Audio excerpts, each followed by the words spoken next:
Budget ప్రవేశపెట్టాక ప్రతి ఏడాది కూడా కేంద్ర ప్రభుత్వం ఏం చేస్తుంటే వాళ్ళ మంత్రులు అందరినీ కూడా వివిధ రాష్ట్రాలకు పంపిస్తుంది. అక్కడ మేధావులతో విద్యావంతులు ఎవరైనా సరే వాళ్ళతో ఒక హోటళ్ళలో, అక్కడ స్టార్ హోటల్లో లేకపోతే పెద్ద కాన్ఫరెన్స్ హాల్లోనూ కూర్చోబెట్టి వాళ్ళకి బడ్జెట్లో అసలు ఉద్దేశం ఏంటి, ఎలాగ వెళ్తున్నాం అనేది ఎక్స్ప్లెయిన్ చేస్తారు.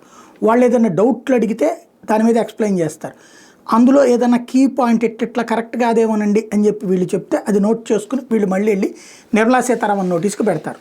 ఇందుకోసం ఇంటరాక్షన్ సెషన్ పెడతారు. ప్రతి ఏడాది జరుగుతుంది ఇది. బడ్జెట్ పెట్టిన ప్రతిసారి బీజేపీ చేస్తుంది.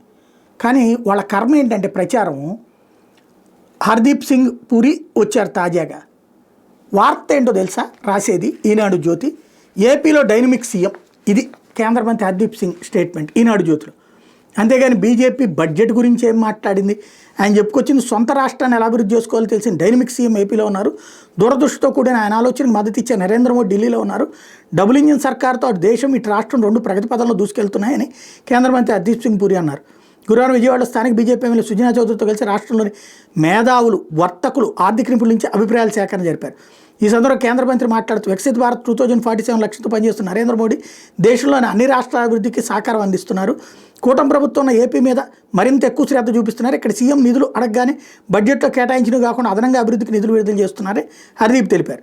ఇది అంటే అవసరానికి మించి అడగగానే ఇస్తున్నారు అన్నది మెయిన్. ఇందులో ఆంధ్రాకి ఎక్కువ నిధులు ఇస్తున్నారు, అది పక్కకు పోయింది.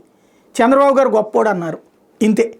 బీజేపీకి పోనీ అసలు ఆ బడ్జెట్కి సంబంధించి ఆయన చెప్పినటువంటి గొప్పతనం ఎక్కడుందంటే ఎక్కడికో వెళ్ళిపోయింది. ఇదొక ఎత్తు అయితే, రెండవది ఈ మిర్చి వీటికి సంబంధించినటువంటి అంటే ఢిల్లీకి వెళ్ళినటువంటి చంద్రబాబు గారంట అమిత్ షా ఒకరోజు ఉండండి, కొంచెం నాకు చిన్న పనుల మీద ఉన్నాను, మనం కలుద్దామంటే మళ్ళీ వచ్చేస్తానని వెనక్కి వచ్చేసారట. ఇది ఇంకొక వార్తలో రాసుకొచ్చారు. అంటే భారతీయ జనతా పార్టీ ప్రస్తుతం తెలుగుదేశంతో కలిసి ఉంది కాబట్టి కూసింత వార్త రాస్తున్నారు. అక్కడ కూడా మళ్ళీ ఆ అడ్వాంటేజ్ బాబు గారికి ఇవ్వాలి, బీజేపీకి అది మైనస్సే ఉండాలా. ఎట్ ద సేమ్ టైం బాబు గారు దయాదాక్షిణ్యం మీద వాళ్ళు నడుస్తున్నారనుకోవడాన్ని ప్రొజెక్ట్ చేస్తుంది.